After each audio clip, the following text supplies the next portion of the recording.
Hi, Facebook. Dr. Rose here. Just finished a workshop with some students and staff at OCC. And when I came out, I saw reports. Again, they're not confirmed, but reports that apparently there was Percocet that was the cause of Prince's emergency landing in the plane last week. That resulted in the emergency landing and him receiving care at the hospital. So I wanted to come to you guys because, you know, myself, like so many of you, I love this man. I mean, for me, he's the greatest entertainer that has ever graced this planet. I've gone to 5 concerts, went to my first concert at the age of 12.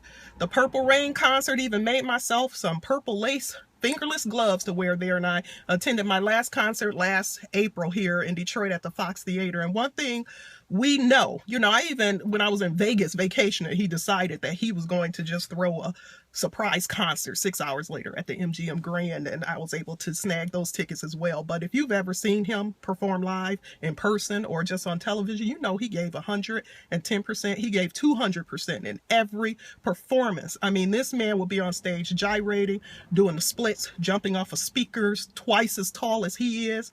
And you know, over the years that had to take its toll on his body. It definitely had to take its toll on his body. And some reports were that he had gotten hip replacement. Some reports are that he's always needed hip replacement surgery and he never got a hip replacement surgery. But obviously this man was in a lot of pain, physical pain that he was managing. What the preliminary reports are saying through prescription drugs, specifically Percocet. And I wanted to come in as a psychologist to talk to you guys about this because prescription opiate drug abuse has become a crisis here in this country, and very few people want to talk about it. It's become such a crisis that even the CDC says that the prescription opiate drug abuse addiction has quadrupled in the last decade. Quadrupled. It's become such a crisis that I was reading about a month ago, and it shocked me when I read this, that like places like your CVS and your Rite Aid, your pharmacies are going to start offering over-the-counter safe shots. Now, safe shots is what reportedly Prince was administered when the plane landed. And these safe shots are injections that they give a person to immediately counteract the effects of an overdose. Now, you know it's a problem if it's getting to the point where our local pharmacies will be able to walk in and purchase a safe shot for our friend who's just overdosed on Vicodin or Percocet or Oxycontin in our car.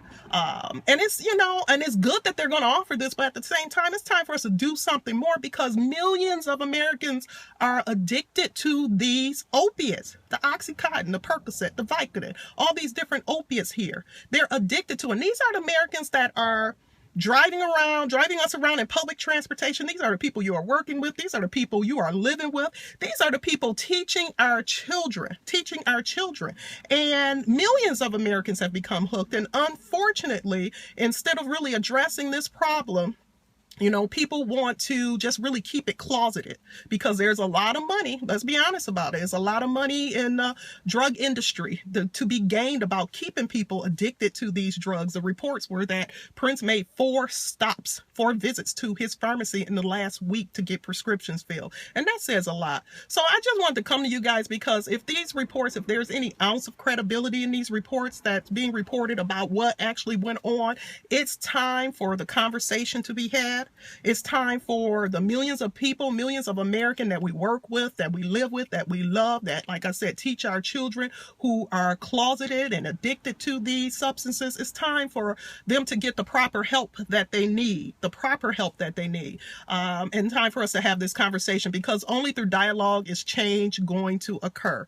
Only through dialogue will action be initiated. So just wanted to add my perspective to it. And, you know, I'm going to spend the weekend listening to my Prince songs, wearing as much purple as I can find in my wardrobe and honoring him the best way that I can. You guys have a great weekend, and you know this is just a hazy purple day for many of us, but you know we'll get through it together. You know, I did my transformation this week, Tuesday, on grieving. And a lot of us, even though we didn't know this guy personally, we're grieving. We're grieving because he was such a fabric of our lives just throughout development. Like I said, from the age of 12, seeing him the first time, to last year at the age of 43, seeing him the last time. He's been a part of my life, and I feel a major loss this week, and as I know that you guys do. So, you know, let's have this conversation. Let's not let this happen to another person. 78 people per day die of prescription opiate drug abuses, prescription opiate drug abuse, addiction and overdoses. It's become more of an issue now than all the other illegal drugs combined. So just want to share this insight with you guys, and rest in peace, Prince, and thank you for the genius and the artistry that you gave us. You guys have a great weekend. Bye-bye.